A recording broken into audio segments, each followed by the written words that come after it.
8 फेरों का 8वां वचन। स्वाति ने इसी साल शहर के कॉलेज से पढ़ाई पूरी की है और अब उसके लिए जगह जगह से रिश्ते आने लगे हैं। स्वाति से ज्यादा उसके रिश्तेदारों को उसकी शादी की चिंता है, इसीलिए जो भी स्वाति के घर आता वो किसी नए लड़के की खबर जरूर ले आता।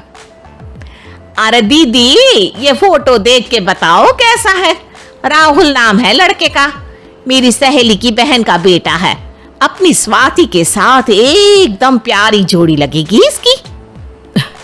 जरा दिखाना, फोटो तो बढ़िया लग रहा है। कोई गलत आदत वादत तो नहीं है ना इसे? और कमाता कितना है? अरे कोई गलत आदत नहीं है दीदी, आप कहो तो एक मीटिंग करवा देती हूँ, फिर सब कुछ फाइनल कर लेना। हाँ, ये सही कह रही हो तुम। संडे को स्वाति के पापा भी घर पे ही रहेंगे। बुआ फिर वहां से चली जाती है और रात को स्वाति की माँ उससे कहती है, स्वाति बेटा, आज कमला बुआ ने एक लड़के की फोटो दिखाई है। संडे को वो लोग मिलने आ रहे हैं, तैयार हो ना तुम बेटा? अरे मम्मी, आप कहाँ कमला बुआ के चक्कर में आ जाती हो? अभी इतनी जल्दी कोई शादी वादी नहीं करनी है मुझे। अरे बेटा, अच्छा लड़का है, बुआ जानती है उसे अच्छे से। हाँ स्वाति बेटा, एक बार मिल तो लो, बाद में देखेंगे आगे क्या करना है। वैसे तो कमला रिश्ता लाई है तो मना करने का तो कोई सवाल ही नहीं उठता। संडे की सुबह होती है और कमला बुआ राहुल और उसके मम्मी पापा को लेकर स्वाति के घर आती है। अरे आइए आइए भाभी, इसे अपना ही घर समझिए, इनसे मिलिए। ये मेरे भैया और ये मेरी भाभी है। नमस्ते भाभी जी, ये है हमारा लड़का राहुल, सरकारी नौकरी की तैयारी कर रहा है ये। वैसे आपकी बेटी कहाँ है? अरे स्वाति बेटा, बाहर आ जाओ। वैसे कितनी पढ़ाई की है स्वाति ने? जी, पोस्ट ग्रेजुएट है हमारी बेटी साइंस में। ये सब तो ठीक है, पर घर संभालना जानती है या नहीं? हमें कौन सी इससे नौकरी करवानी है, नौकरी तो मेरा बेटा करेगा ही। पर मैंने इतनी पढ़ाई की है और आप चाहती हैं कि मैं घर पर ही बैठी रहूं? अरे स्वाति बेटा, ये बड़ों की बात में तुम कहाँ बोल पड़ी? हम सब देख लेंगे क्या करना है क्या नहीं।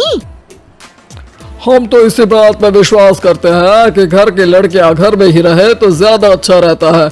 वरना भाई साहब, आप तो आजकल के हाल जानते ही हैं, कितनी घटनाएं होने लगी हैं औरतों के खिलाफ। स्वाति बेटा, रसोई का काम तो पूरा जानती हो ना? शादी के बाद तुम्हें ही संभालना है वो सब। अरे बहुत अच्छा खाना बनाती है ये, आप सब लोग इसकी तारीफ करते नहीं थकेंगे। लो भाई, हो गई मीटिंग, अब शादी की तारीख फाइनल कर लेते हैं, क्यों भैया? भाई, हम तो पंडित जी से चर्चा करने के बाद ही तारीख फाइनल करेंगे। सालों से हम उनकी बातें मानते हुए आ रहे हैं। लड़के वाले और कमला बुआ की बातें सुनकर स्वाति एकदम नाराज हो जाती है और उसे लगने लगता है कि शादी के बाद उसे घर पर ही बैठना पड़ेगा। लेकिन घर वालों के आगे उसकी एक नहीं चलती और उसे शादी के लिए हाँ कहना पड़ता है। शादी का दिन आ जाता है और सब मंडप में जमा होते हैं। अब फेरों का समय हो गया है, अब कन्या अपने वर से 7 वचन मांगेगी। आप किसी धार्मिक आयोजन में जाए तो मुझे भी ले जाएंगे। आप मेरे माता पिता का भी बराबरी से सम्मान करेंगे, हमेशा मेरा साथ निभाएंगे। आपको दोनों परिवार की जिम्मेदारियां बखूबी निभानी होगी। हर जरूरी बात में मेरी भी राय लेंगे। आप सभी गलत आदतों से दूर रहेंगे। आप मेरे अलावा किसी और औरत से कोई गलत संबंध नहीं बांधेंगे। ये 7 वचन पूरे हुए, वर क्या तुम्हें ये सारे वचन मंजूर है? जी हाँ पंडित जी, मैं सारे वचन अच्छे तरीके से निभाऊंगा। अरे वाह वाह, बढ़िया तरीके से सब काम संपन्न हो गया। तो इसी के साथ विवाह संपन्न हुआ और आज से ये दोनों पति पत्नी हुए। 1 मिनट पंडित जी, अभी एक वचन लेना बाकी है। अब कौन सा वचन है बेटा? मैं अब हमेशा के लिए किसी दूसरे घर में जाने वाली हूँ, तो पति के अलावा मैं अपने सास ससुर से भी एक वचन लेना चाहूंगी। अब कहो बेटी। मैं ये चाहती हूँ कि मुझ पर किसी बात की कोई पाबंदी नहीं लगाई जाएगी। मुझे सब कुछ करने की आजादी होगी और मैं भी विश्वास दिलाती हूँ कि मैं एक अच्छी बहू बन के दिखाऊंगी।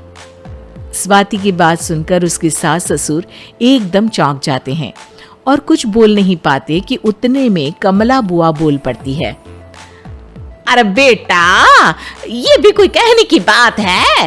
रानी बन के रहोगी तुम तो। वचन देने से पहले सोच लीजिए, क्योंकि शास्त्रों में वचन ना निभाने वालों के लिए नरक से भी बदतर सजा लिखी है।